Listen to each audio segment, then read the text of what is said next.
పులావ్‌లోకి ఎప్పుడు chicken, mutton కాకుండా ఈ విధంగా మిక్స్ వెజిటబుల్ కర్రీ ప్రిపేర్ చేయండి. చాలా బావుంటుంది. సో, దీనికోసం ముందుగా కుక్కర్‌లో ఆయిల్ వేసుకొని హోల్ గరం మసాలా వేసుకోవాలి.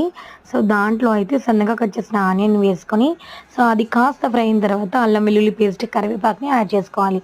అల్లం వెల్లుల్లి పేస్ట్ పచ్చివాసన పోయిన తర్వాత క్యారెట్, బఠానీ అలాగే సన్నగా కట్ చేసిన క్యాప్సికమ్, క్యారెట్ ఇవన్నీ కూడా వేసుకోవాలనమాట. ఆలు ఇవన్నీ వేసుకొని మన దగ్గర ఏ వెజిటబుల్స్ ఉంటే అవన్నీ కూడా వేసుకోవాలి.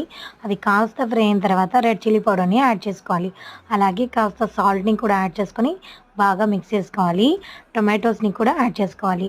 ఒక గుప్పెడు కొత్తిమీర పుదీనాని కూడా యాడ్ చేసుకొని బాగా మిక్స్ చేసుకొని దీంట్లో కొంచెం ధనియా పౌడర్‌ని కూడా యాడ్ చేసుకోవాలి. సో, బాగా మిక్స్ చేసుకొని 1 గ్లాస్ వాటర్‌ని కూడా యాడ్ చేసుకోవాలి. సో, బాగా మిక్స్ చేసుకున్న తర్వాత ఒక 3 విజిల్స్ వచ్చేంత వరకు కుక్ చేసుకుంటే ఎంతో టేస్టీగా ఉండే మిక్స్ వెజిటబుల్ కర్రీ అనేది రెడీ అయిపోయింది. రోటీలో, రైస్‌లో సూపర్‌గా ఉంటుంది.